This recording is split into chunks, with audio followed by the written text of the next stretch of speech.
যে হচ্ছে এই ধরনের যে কর্মকাণ্ডগুলো আছে সেগুলো করা যাবে না, কোনো প্রার্থীদের তরফ থেকে কাউকে কিছু খাওয়ানো যাবে না। সেখানে এভাবে দল বেঁধে বেঁধে বিশ্ববিদ্যালয়ে ওপেনলি এই ধরনের কার্যক্রম পরিচালনা হচ্ছে।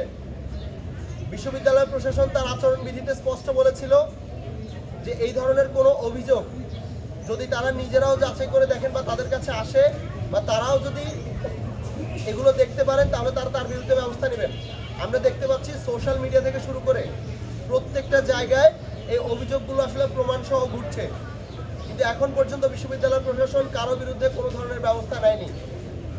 এর পূর্বে আমরা দেখেছি ছাত্রদল এবং শিবির এছাড়া স্বতন্ত্র প্যানেল উমামার তারা হচ্ছে বিভিন্ন জায়গায় বিভিন্ন স্তরে কখনো তারা প্রার্থী সহ স্লোগান দিয়ে মনোনয়নপত্র জমা দেওয়া উত্তোলন করা কিংবা হচ্ছে ক্যাম্পাসে ব্যানার ফেস্টুন লাগানো ইত্যাদি সময় তারা হচ্ছে তাদের আচরণবিধি লঙ্ঘন করেছে। আমরা দেখেছি উমামা ফাতেমাকে যে রাতের বেলা রোকেয়া হলে প্রবেশ করেছে, কিন্তু যখন আসলে নির্বাচনী প্রচারণার সময় শুরু হওয়ার আগেই, তো এরপরেও আমরা কোনো ধরনের ব্যবস্থা নিতে দেখিনি প্রশাসনকে।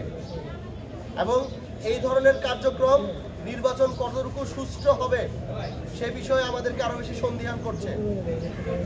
এই ধরনের কার্যক্রম নির্বাচনের স্বচ্ছতা, প্রশাসনের সক্ষমতা, প্রশাসনের স্বচ্ছতা নিয়ে প্রশ্ন তুলবে। এবং আমরা যারা, আমি স্বতন্ত্র প্রার্থী হিসেবে বিশ্ববিদ্যালয়ের বর্তমান যে পরিস্থিতি, প্রশাসনের যে পরিস্থিতি, এটি নিয়ে হচ্ছে উদ্বেগ প্রকাশ করছি এবং নির্বাচন সুষ্ঠু হবে কিনা সেটা নিয়ে হচ্ছে এক ধরনের আশঙ্কা প্রকাশ করছি।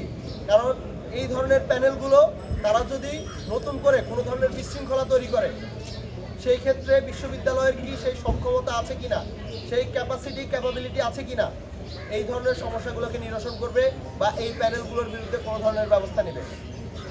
আমরা আরেকটি বিষয় গভীর উদ্বেগের সাথে লক্ষ্য করেছি যে বিশ্ববিদ্যালয়ের বিভিন্ন নারী শিক্ষার্থীদেরকে এক এক প্যানেল কর্তৃক অন্য প্যানেলের নারী শিক্ষার্থীদের উপর বিভিন্ন ধরনের অনলাইনে ঘৃণ্য হ্যারাসমেন্ট হচ্ছে। আমরা দেখছি যে হচ্ছে চারুকলাতে নারীদের উপরে, কয়েকজন নারী প্রার্থীর উপরে তাদের ছবি বিকৃত করা হয়েছে, কিন্তু প্রশাসন বলছে তারা নাকি কাউকে আইডেন্টিফাই করতে পারেনি। এছাড়া ক্যাম্পাসের আরও অনেকগুলো জায়গায় সোশ্যাল মিডিয়াতে আমরা প্রায় দেখি যে ছাত্রদলের নারী প্রার্থী শিবিরের বড়দের দ্বারা আক্রান্ত হচ্ছে, শিবিরের নারী প্রার্থী ছাত্রদলের বড়দের দ্বারা আক্রান্ত হচ্ছে, কিংবা অন্যান্য দলের প্রার্থীদের ক্ষেত্রেও আমরা সেম জিনিসটা লক্ষ্য করছি।